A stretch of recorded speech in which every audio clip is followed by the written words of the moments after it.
ओम श्री परमात्मने नमः।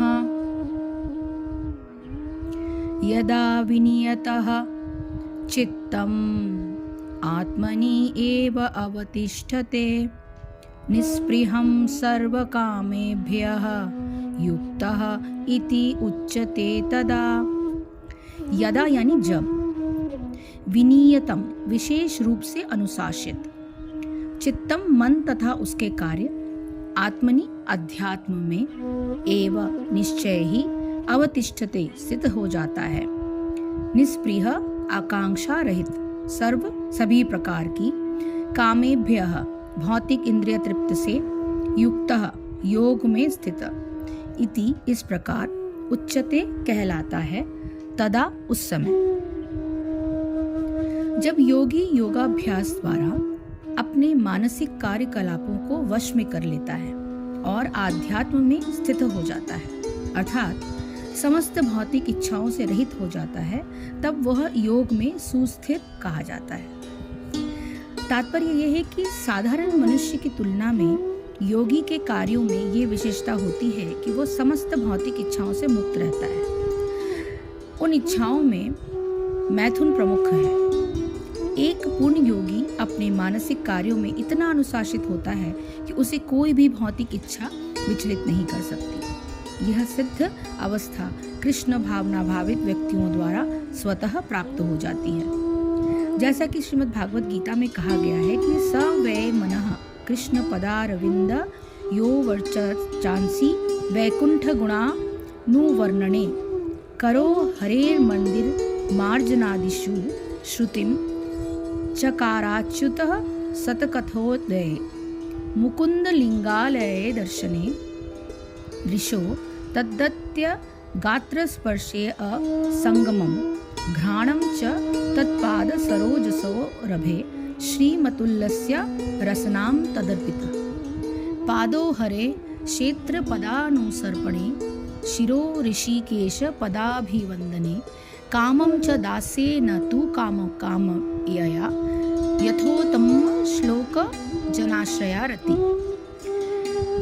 राजा अम्बरीश ने सर्वप्रथम अपने मन को भगवान के चरण कमलों पर स्थिर कर लिया, फिर क्रमशः अपनी वाणी को कृष्ण के गुणानुवाद में लगाया, हाथों को भगवान के मंदिर को स्वच्छ करने में लगाया, कानों को भगवान के कार्यकलापों को सुनने में लगाया, आंखों को भगवान के दिव्य रूप का दर्शन करने में लगाया, शरीर को अन्य भक्तों के शरीरों का स्पर्श करने, घ्राणेंद्रियों को भगवान पर चढ़ाए गए कमल पुष्प की सुगंध सूंघने, जीभ को भगवान के चरण कमलों पर चढ़ाए गए तुलसी पत्रों का स्वाद लेने, पांवों को तीर्थ यात्रा तथा उन भगवान के मंदिर तक जाने, सिर को भगवान को प्रणाम करने तथा अपनी इच्छाओं को भगवान की इच्छा पूरी करने में लगा दिया। कितना खूबसूरत है ये अंश, जहाँ ये कहा गया है कि एक राजा भगवान की स्तुति करने में और भगवान के करीब पहुंचने में उसने क्या क्या किया। तो ये सारे कार्य दिव्य कार्यों में आते हैं और ये सारे दिव्य कार्य शुद्ध भक्त के सर्वथा अनुरूप हैं।